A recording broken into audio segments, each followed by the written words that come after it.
Well, I want to go back to Nashville because that's interesting. There's a lot of people that either do this or dream of doing this or have thought if I was good enough, I would. You did it 5 years. Talk about Nashville.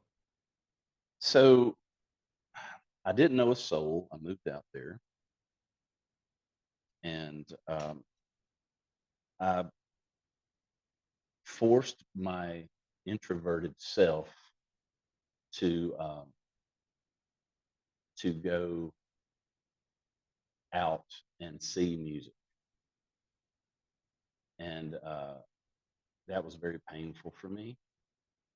And then I forced myself to sit in with people, and that was very painful for me because everybody, it seemed, was just unbelievably skilled. And you know, there for a while, I felt competent, even more than competent, and I wasn't. And that was really, really good for me. And I would come in from clubs and sitting in with people, and it'd be 2, 3 in the morning. I had to get up and go to work a little day job. I was getting temp work, or I was working at the warehouse, or I was running food, or whatever you have to do, right? Hmm. And I would come back at 2 in the morning, 3 in the morning. I'd look in the mirror in the bathroom, like, dude, what are you doing? What are you doing? What are you doing? And oh, I would just stare back into the mirror and stare back at myself. And then it just dawned on me eventually, instead of having this gunslinger mentality, you're never going to be the fastest gun west of it. There's always somebody. So you got to figure out what you do. And I was like, nobody's listening to Michael Hedges in Nashville. Nobody is. Nobody's listening to Jimmy Herring in Nashville. Nobody's listening to Robbie Shanker or Shakti. Nobody's listening to Arnold Schoenberg. Nobody's listening to uh, Lenny Bro. They're chasing the dollars. Now I'm generalizing, of course. It's not like I was in on a secret nobody else was. There were people out there, but the vast majority of these guys were listening to the hot dudes like Brent Mason, which is amazing, and Brent Rowan, all these guys. So they're all kind of emulating those guys to get work. Hmm. And I will say Nashville, there's some really good music coming out of Nashville, uh, and it's easier to get to now because of the advent of streaming and and now social media. You can build a following and post live videos. Um, so honestly, Nashville was very beneficial for me because I changed the gunslinger mentality. Oh, I got to be the baddest dude out here to where I can work. And then I was like, I'm never going to be the baddest dude out here. So what do I have to offer that's different in order for me to get? And I am a stylist. I do have my own thing, with the fingers and my right hand. It's there's a saying that really resonated with me, and then that was kind of how I lived my life. And I heard it in Nashville, and it was the left hand is what you know, and the right hand is who you are. Oh, And I was like, well, that's me, because I've got a thing I do with my right hand, good, bad, or indifferent. It's me. yeah. I went all in on it, right? So, but yeah, then I started going out once I changed my mindset and started making friends with all these other guys, and we were like all a support group. People liked what I did, and I liked what they did. So now it was kind of like a mutual admiration society kind of thing. It's like, oh my God, this is actually amazing. People want to see you kick ass and do great. And you want to go out and see your buddies like sell out a club and get up there and just wear it out. Yeah. And that totally changed my mind for the better. And you know, I wound up hooking up with a band, and we were 20 years ahead of our time. It was a singer that was kind of a roots rock, Steve Earle, folk Americana dude, and the band was somewhere between King's X and Fish. Wow. And I still play people. Like Sony and Universal were bidding on us. We had a deal inked up. It was for 2 records, and it's a big chunk of change, and it just didn't work out. Mhm. That was in 2000, and the way the industry was in 2000, you had Matchbox 20 and Train and Sister Hazel and all those guys, and we weren't any of those guys. We weren't slick like that. We were more rough around the edges. You don't know what you're going to go see, kind of thing. Yeah. I didn't like playing a song the same way twice. Like when we would stretch, we would listen. We're using like loops and ambient soundscapes, and the bass player would use loops and effects as well, and the drummer was a jazz guy and had a lot of stamina, great time, and the singer was a killer singer. I'm still friends with all of them, but it just didn't work out, man. And after that, I was so disgusted.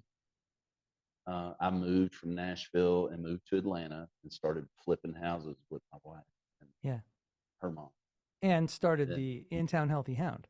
yeah, I did, because we wound up rescuing an Irish wolfhound with allergies. And we were living in Nashville, and a neighbor was getting this food delivered, and we every time you turn around and go into the vet, it's $300. So she's like, just switch the food. That's what it is. I bet you it's what it is. It's cheaper than what you're buying anyway. So we did, and it fixed it. And then when I went to Atlanta, I was still driving to Nashville to get dog food for 18 months. Crazy. And then I, um, wound up just opening a home delivery business Mhm. in '04, and then we opened the store in '08, and then Atlanta, we needed to get out of there because I felt kind of claustrophobic. Mhm. Atlanta's just very busy, you know, and the schools here, I think, were a better fit for us, and it was just, yeah. So yeah, after we moved out of Atlanta in 2019, moved here to the Signal Mountain area, and then I wound up closing the retail operation last fall, 2022, and I'm still doing the home delivery and wholesale stuff. So now I can still do that, and it's a lot easier for me to manage from Tennessee. Mhm. And then I have time during the day to teach, do product demos, those kind of things. Yeah. Yeah, it's fun. Well, I want to ask you a question. I don't know if this is going to make you laugh or not, because I kind of know the answer, but I don't really, because I'm a piano player. And basically, we get to play whatever instrument is in front of us. But you, look at all those guitars behind you. Why do you have so many guitars? I have them set up to do different jobs. Um, they have different pickups, different strings. Uh huh. There's a lot. Well, a lot of people think that their wives will say that to them. Like guys that are married with a bunch of guitars. And my wife understands. And it's funny how eventually you just kind of accumulate them. And I've been actually pretty good about. I'm trying my best. If one comes in, one's got to go. Yeah. And I've got more than I need. Um, you know, um, but I don't just get them. They kind of find. They kind of find me, and they have to do something um, that I need, Hmm. or they're a lesser expensive substitute for something I already have. Like Hmm. I got a Chet Atkins Gretsch. If I'm wearing a tux, I'll leave the house and play that one. But typically, I've got like an imported Gretsch that's I'll take out of the house, and it's great. it plays super similar to my Japanese. Uh-huh. Kind of the same goes with a couple other ones. And acoustic instruments are more of an investment than electrics for me. So I've got some of my workforce instruments that I'll take out of the house. But I'm really not missing leaving the house. Some people they love to gig. Eh, I've gigged a lot, man. I've done. I mean, I don't know how many thousands of shows. Some are I would classify them as shows, and some I would classify as gigs, right? So Yeah. some are like worth mentioning, some aren't. But yeah, I mean, you still got to move your stuff, right? So I tell people I'll play for free, but you got to pay me to move my gear, right? That's great. I'll play for free, no problem. I got to get paid to move all this gear. I mean, this Yeah. this guitar ain't gonna make sound all by itself, right? So, Right. but yeah, it's fun, man. I'm blessed. I'm doing better than I deserve, and I've got uh, I've got some great people I'm connected with, and a good support group, and I still have the creative muse. Yeah, it's been a journey, man, and I'm still learning. Do you teach like your teacher did? Pretty much, yeah, I Hmm. do. You know, it's kind of like sneaking the veggies in with food. You kind of be like, all right, bring me something in, and I'll teach it to them, but then I'll break a part of it down and be like, all right, you're going to need to really focus on this particular technique in this because that technique's going to help you in like so many other tunes. Yeah. And I honestly, the thing that I find myself working with them the most on is their time. Hmm. Time is hard to teach people. I did have good time coming up. Jim had really good time. Like he's like a machine, and just had this funky thumb. He played a lot like Jerry Reed, and he had some of the real nice twists and turns, like harmonic stuff. Plus, he just had that backbeat with that thumb. His time was so his time is good, you know. But in his prime, man, it was stupefying how good it was. Not everybody knows what that means, that the time is good. Could you explain? Well, yeah. So in rock music, you don't want to play on the beat. You want to pull it back because it'll make a hole. It'll make it swing. You know, you don't want to. That's the thing about the new Pro Tools era and snapping to a grid. Everything's like totally straight. And all the classic records that you and I both listen to, and everybody has, they didn't use a click. That had a little bit of Sturm and Drang. It had a little Mhm. little wheedly in there. But some of the time just kind of moved around a little bit. Um, and it's nice to play to a metronome if you absolutely have to, but not everything needs a metronome. You know, um, I don't know. I'm old school in that regard. I do like when things are in time, but I also think I like a little bit of the push and the pull too. I tell you who's got amazing time. Their time's so good they can bend time, and that's Tori Amos. Wow. Yeah, I'm a huge fan of her early work. Hmm. She went off on some different agendas that did not resonate with me as a guy. She has her own audience that she's uh, Hmm. sticking up for doing that thing, and that's awesome. But that first Uh, album, that Little Earthquakes album. well, honestly, her first four were just masterpieces. Hmm.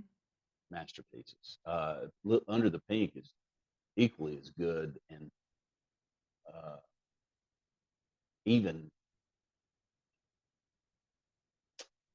I mean it's good and it's totally different, really, and Yeah. the production's different. So, she grew, man, when I was I was watching 120 Minutes in College, that song, God, sometimes you just don't pull through. So you need a woman to take care of you. Um, when that tune came in, I think it's in seven, it's an odd meter. When that tune came on, she's in the video doing her thing, and she's got like those, it's like the voicings are, it's kind of like, what is this? It's like Kate Bush and Rachmaninoff in Mhm. odd meter, and like there's some guitars that are making these Adrian Belew seagull sounds, and Matt Chamberlain's playing drums with it, right? So, good God, what is this? This is That's a good amazing. It's description. That's a very good Yeah, description. yeah. So it's like, here I am, that analyzing. If Uh-huh. I can't figure out what it is, I gotta know. I Yeah, gotta right. I gotta do the homework, right? And then I went out and bought it, and I was like, this is absolutely incredible. So yeah, there's that. Yeah, I mean, I'm into a lot of stuff that people, it would probably surprise them. Mhm. I just like something grabbing my ear and being interesting. Things that are a little safe, they my attention, my attention span's not so uh, intense on that. But then again, you can't listen to Sun Ra all day, right? Right. Tiramisu comes on a plate this big, right? That's right, right. You can't do that all day. It's not comfort food, but um, So when you I'll talk about somebody that has good time, you're essentially talking about somebody that can use micro time to make you feel the music in a way that wouldn't be there if they were straight to a metronome.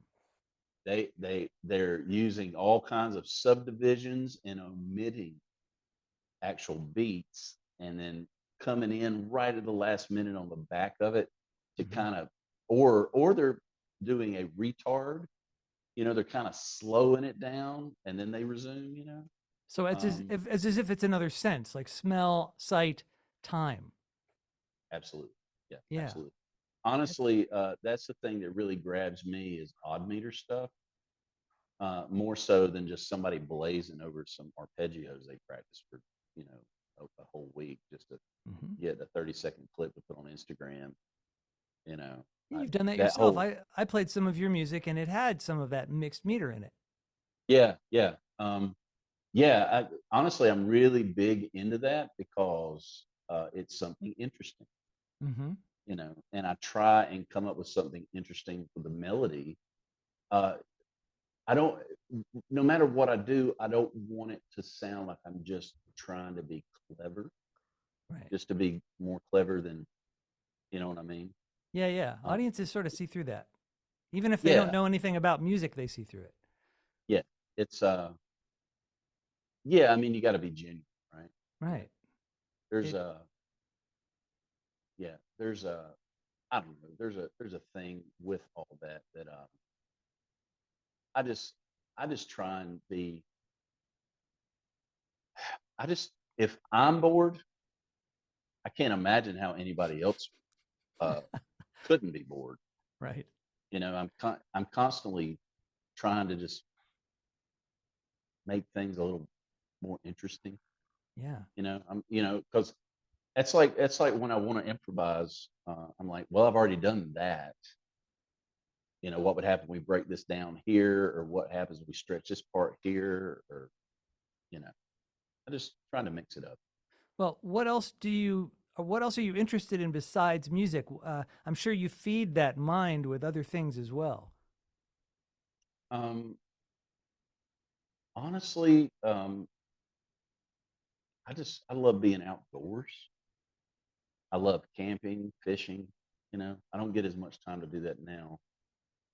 But when I was in college, I fished 5 days a week. I was in a creek, you know, fly fishing. It Yeah. was amazing. Because Asheville, you could drive 30 minutes and be in wild trout water. So it- you know, I constantly try and do the work uh, in my mind. So it's like my oldest is starting to learn to drive now, and she's struggling with parking. she's struggling with 3-point turns and things like that. So I'm like, look, when you're laying in the bed, visualize yourself driving. I read something about Larry Bird and Michael Jordan because they were rivals, and I did like basketball when I was younger. I really liked Larry Bird. He was really tricky. Man. You could tell how intelligent he was by his his plays, right? And I remember reading things about both of those guys, how they visualized before the ball left their hand, it's going through the net. They're already seeing it. Mm-hmm. And then at night, before they go to bed, they're just getting that muscle memory, even though they're not moving their hands. It's kind of like it's that brain synapse to where your brain is still sending it to your muscle, just to be like, hey, tomorrow, do that thing, right? Yeah. Do it about 50 times for the 3-point line, right? So, yeah, it's just getting your head straight and then not overworking it. Like sometimes you'll kind of work yourself a little too much and you lose perspective. And you're like, all right, I need a break. Let me go put on some shoes and walk around the neighborhood, or you run into a problem. And you're like, I got to solve this problem, but I'm kind of stumped right now. I need a break. I need to walk away. Mm-hmm. So, yeah, I mean, we're not, nobody's doing, nobody's curing cancer, you know, by playing music, but at least we're making it more enjoyable, our Yeah. existence here. And I think the greatest thing about it is helping someone that wants to learn that skill and seeing them apply themselves and passing that down for the next generation. I think that's really rewarding for me. And you've been teaching a long time. I'm sure that you get a lot of that from students. You mean, what do you mean? Seeing them again after years or something like that? Well, just you get rewarded by seeing students put the time in, Oh, yeah. and you're helping them develop as It is very musicians. satisfying to watch students get better. It is. Yeah. Yeah, Yeah. yeah, and you know, there's not a high percentage of your students that do that. They all have their reasons. This morning I had a kid, and I just had to have a heart with him. I was like, look, you haven't touched this guitar since I saw you last week, and we're starting from scratch here. And I'm showing him how to make the chords that are in his chord book. Right. And I do a summary at the end of the lesson where I videotape it and put it on a Google Drive. Or he has his own phone, so he just records it himself and he can watch it anytime he wants to. Dude, could you imagine us growing up and we could videotape our lessons and go home? Are you Yeah, I kidding know. me? I wouldn't So what mind. Jim used to do, what Jim used to do, he made you keep a cassette tape in your case and hand me your tape. And then he does it, and he's got like the little black Radio Shack stenographer thing with the red and the black record, Yeah. the little square one, Right. And then he records onto it, and then you're like, all right, let me hurry up and get home, and then put it in and try and remember where my hands were, because he wouldn't even tell you the frets. At least I'm, telling people, now we're going to start here at this position and we're going to do this and we're in the key of this and da da da. Nah, it was kind of like you're on your own, man. Here you go. I'm going to play it and you're going to listen. But that kind of tough love thing, he made your ear better. I do have a pretty strong ear. Yeah. Um, and but I had to have the heart to heart with the kid today. I was like, look, man, I think you probably need to take a break. And you could tell he just likes coming over and hanging out. But I'm like, look, man, I don't think this is really uh, the best use of your time. I think there's probably something you want to do. He's 17. He's busy doing stuff. He's working a job. I get it, man. We're all that age and had a bunch of stuff pulling at us. I was like, look, and he's like, well, I think I'm left-handed, and I want to try a left-handed guitar. I'm like, well, go try one. And if you still want to, maybe proceed, and you think that's easier, let's call me. Let's resume. But um, you have instances like that, but then you have instances where you have students who will go to the bathroom. They go to the bathroom with a guitar and their legs fall asleep. I did that as a kid because the Really? bathroom sounds amazing. It's got all the Oh tile, gosh. right? Yeah, right, So I right. would go in there and just hang out and sit sit on the toilet, and my legs would go to sleep. I'd be in there 2 hours, 3 hours. I've You know, destroyed many pianos that way. Yeah. I mean, just to get them through that tiny door, right? It's hard. And the water damage, I can't even begin to describe. That's right, exactly. Yeah, I mean, you guys, now the keyboard technology is so portable. Yeah. Could you imagine what Keith Emerson went through? Oh You yeah, know, yeah. Because I did road crew a couple times. We set up a couple of Hammond organs. I know what they went through. good It's lord, man. murder. Yeah, yeah. Yeah. Uh, and now they got the elevator at Smith's. Oh yeah, You that's right. I know, heard about that. oh my lord. Finally. I played in a band with a guy. He was in a blues band with Sean Costello and Uh-huh. the Jive Bombers. Carl Schenkel. Carl played bass with Sean before I met him in Nashville, and he played in the rock group we were all in. And they would take the Hammond up those rickety stairs. Oh, jeez. Could you imagine? And No, it's raining, and it's that is a wrought iron, and it's terrifying slick. 2.5 story narrow metal staircase. Just bringing my amp up there scared me to death. And it wasn't very sturdy. It wasn't No, attached to the brick very well. I mean, no. there were a couple of the bolts that were backed out of the brick. It's Yeah, the things we do for art, right? right, right.